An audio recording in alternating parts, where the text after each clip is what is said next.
Bismillahirrahmanirrahim. Assalamualaikum warahmatullahi wabarakatuh. Alhamdulillahirabbil alamin wa bihi nasta'in ala umurid dunya waddin. Wassalatu wassalamu ala sayyidil mursalin sayyidina maulana Muhammadin wa ala alihi wa ashabihi ajma'in amma ba'du. Hadirin sekalian yang dimuliakan Allah, kembali kita dipertemukan oleh Allah Subhanahu wa taala tentunya dalam kajian fikih Imam Syafi'i, yang mana saat ini sudah kita masuk dalam bab toharoh, dan topik untuk kesempatan kali ini yaitu tentang rukun-rukun wudhu.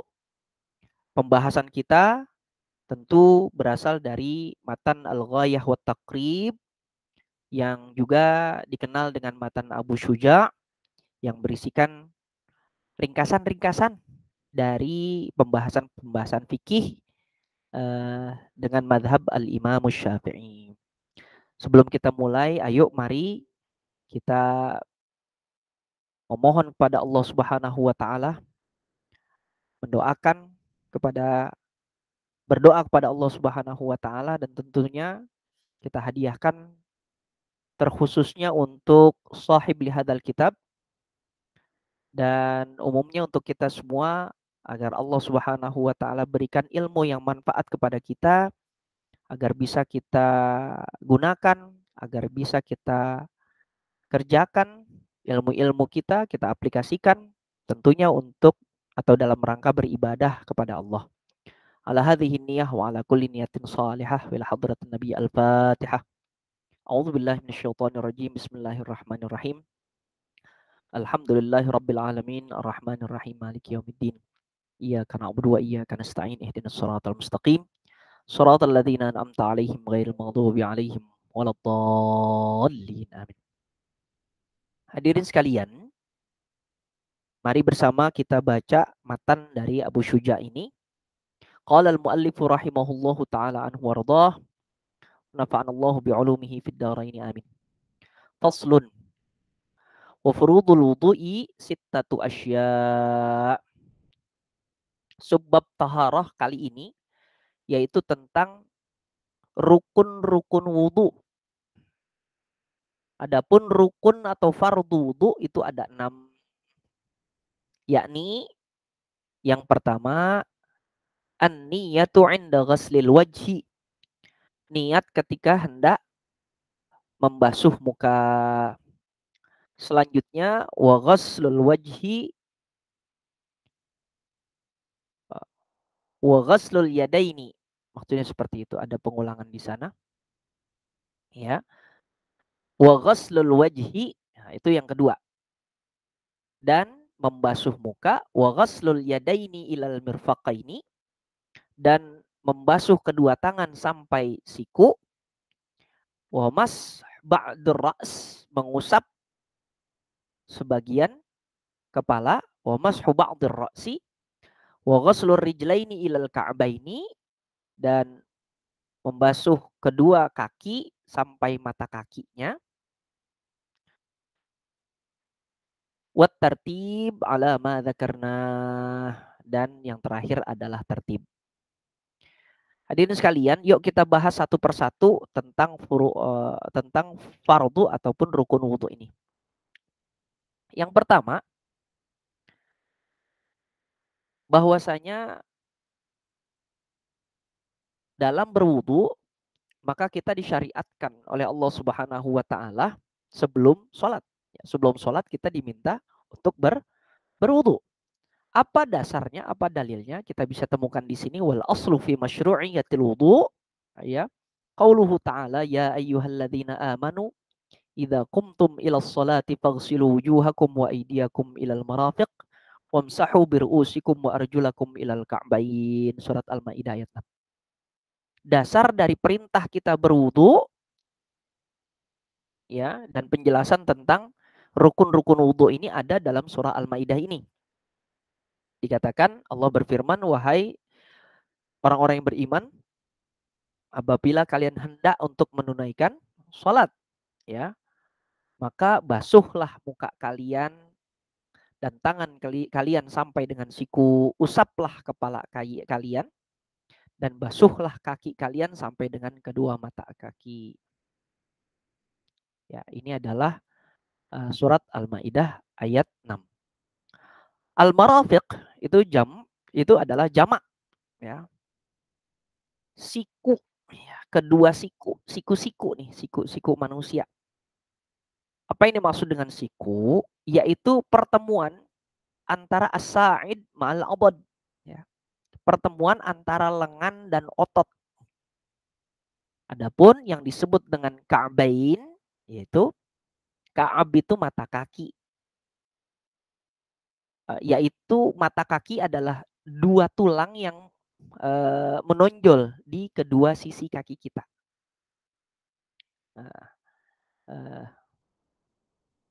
Wahumal uzmanin nati'ani minal janibain, yang menonjol di kedua mata kaki kita. Dan kedua mata kaki ini letaknya di antara pergelangan betis dan kaki. As-saq itu betis, ya. Al-qadam itu kaki. Selanjutnya, coba kita perhatikan di ayat Al-Maidah ini. Tadi kita dari ayat tersebut kita pahami al-marafiq, ya, itu adalah siku, ya. Lalu tadi juga kita pahami tentang al-ka'bain. Al-ka'bain itu adalah mata kaki, kedua mata kaki. Dan kalau kita perhatikan lagi di ayat tersebut ada kata-kata ila. Ya, kita temukan dua ila di sana. Ya, dalam surat Al-Maidah ini. Dikatakan wa aidiyakum ilal marafiqi, itu satu. Lalu yang kedua wa arjulakum ilal ka'bain. Kata dua ila ini, ya, itu artinya adalah ma'a. Nah, artinya adalah masuk, ya, dengan bersamaan. Jadi artinya kedua mata kaki dan kedua siku juga termasuk bagian yang dibasuh. Ya, wajib dibasuh ketika kita wudu. Jadi kata ila itu artinya ma'a. Oleh sebab itu dasar bahwasanya kedua siku dan kedua mata kaki ini wajib dibasuh itu hadis riwayat Muslim dari Abu Hurairah radhiyallahu taala anhu, bahwasanya baginda Rasul ini berwudu. Lalu beliau membasuh mukanya dan menyempurnakan wudunya. Lalu beliau membasuh tangannya yang kanan, ya. Beliau membasuh tangannya yang kanan sampai ke otot. Sampai ke otot.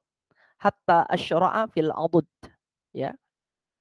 Ya, sampai ke otot. Artinya kalau lewatin otot sudah sampai otot berarti ngelewatin sikunya. Tsumma yadahul yusra hatta asyra'a fil adud. Lalu beliau membasuh tangannya yang kiri sampai otot, ya, sampai terkena ototnya, maksudnya sikunya pun lewatin gitu. Tsumma masaha ra'sah, lalu beliau membasuh kepalanya, lalu membasuh kakinya yang kanan sampai ke betis. Hatta asyra'a fil fisaq, ya, sampai ke betis. Artinya mata kakinya kena ikutan terbasuh. Tsumma ghassala rijlahul yusra hatta asyra'a fisaq, begitu pula yang kaki sebelah kiri. Lalu beliau berkata, ya, Abu Hurairah berkata, ya, karena memang hadisnya adalah hadis Abu Hurairah. Beliau berkata, hakadza raaitu Rasulullah sallallahu alaihi wasallam yatawadda. Begini cara saya melihat bagaimana baginda Rasulullah berwudu. Ya, asyra'a fil adud wa asyra'a fis saq, artinya memasukkan as-saq, ya, memasukkan otot maupun betis itu ke dalam bagian yang dibasuh ketika berwudu. Ya, seperti itu. Jadi ketika kita basuh otot, otomatis siku juga terbasuh. Ketika kita basuh sampai ke betis, otomatis dua mata kaki pun ikut terbasuh. Oke. Lalu ayat tersebut mengatakan biru usikum, ya kita kembali ke ayat yang tadi, ayatnya yaitu biru usikum, yang artinya adalah kepalamu, artinya bagian dari kepalamu. Kalau madhab Imam Syafi'i bahwasanya ba di sini litab'il, ya, sebagian, menunjukkan sebagian. Apa dalilnya? Apa dasarnya? Riwayat Muslim dan beberapa imam-imam lainnya dari sahabat Mughirah radhiyallahu taala anhu bahwasanya baginda Rasulullah sallallahu alaihi wa alihi wasallam berwudu famasaha binasiyatihi wa 'alal imamah. Rasulullah itu berwudu mengusap bagian depan kepalanya dan di atas sorban, ya. Nah, bagian depan kepala adalah bagian dari kepala. Jadi depan kepala itu juga bagian dengan bagian kepala. Artinya apa? Cukup dengan mengusapnya saja itu adalah dalil bahwa yang diwajibkan adalah mengusap sebagian dari kepala tersebut. Wal iktifa bil masyi 'alaiha dalilun ala anna mashal juz'i huwal mafrud, ya. Cukup untuk membasuh sebagian kepala itu artinya itulah yang dimaksudkan, ya, dalam ayat tersebut, ya, khususnya biru usikum. Kita lanjutkan, wadalla ala fardhiyatin niyah, ya. Dalil yang menunjukkan wajibnya niat di awal, ya kan tadi disebutkan bahwasanya ketika furudul wudu itu yang pertama adalah an-niyatu 'inda ghaslil wajhi. Berarti harus niat ketika berwudu. Ya. Dalilnya apa? Ini dalil ketika ingin berwudu ataupun dalil apapun yang kita lakukan, ibadah yang kita lakukan, maka diminta untuk berniat. Dalilnya apa? Riwayat Imam Bukhari dan Muslim, hadis Umar bin Khattab radhiyallahu taala anhu berkata, baginda Rasul bersabda, ini hadis yang masyhur, innamal a'malu binniyat.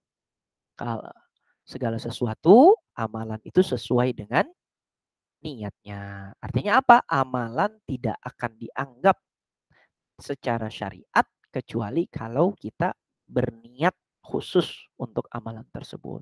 Bagaimana wudhu? Maka kalau kita tidak berniat wudhu, maka kita seakan-akan kita hanya sekedar membasuh dan membersihkan diri saja. Tapi kalau kita niat wudhu, maka itu amalan tersebut berubah ataupun dikategorikan sebagai wudhu. Itulah pentingnya niat. Selanjutnya yang terakhir yaitu tertib, ya. Tertib. Di dalam matan dikatakan wat tartibu ala ma dzakarna, dan rukun wudu yang keenam itu adalah tartib. Wa dalla ala fardhiyatit tartib, adapun dalil dari pentingnya itu ataupun rukun tartib ini bagaimana baginda Rasul ketika beliau berwudu. Jadi kalau kita ketahui riwayat baginda Rasul ketika beliau berwudu itu sangat banyak sekali. Di antaranya hadis Abu Hurairah yang tadi sempat kita baca, ya. Ya. Dan dalam hadis-hadis tersebut baginda Rasul itu selalu tertib dalam rukun wudhu yang 6 ini. Tidak pernah satu di antara yang lain atau mungkin ya dalam riwayat yang masyhur dan kebanyakan dari riwayat Anda itu selalu tertib, ya, selalu tertib. Nah, kita ini menarik nih, waqala fil majmu', ya, apa namanya, Imam Nawawi dalam kitab majmu'nya, ya, disebutkan bahwasanya bagi para sahabat ini berhujjah dengan sahabat Syafi'iyah maksudnya, ya. Itu berhujjah pentingnya tertib atau tartib merupakan rukun dari wudu dengan hadis-hadis sahih, ya, yang bersumber dari sejumlah besar sahabat tentang bagaimana caranya baginda Rasul berwudu. Semuanya menggambarkan bahwa baginda Rasul ketika wudu itu tertib dengan jumlah yang begitu banyak, ya. ma'akatharatihim. Ya, di sini disebutkan ma'akatharatihim, banyak banget riwayat tentang wudhunya baginda Rasul Shallallahu Alaihi Wasallam.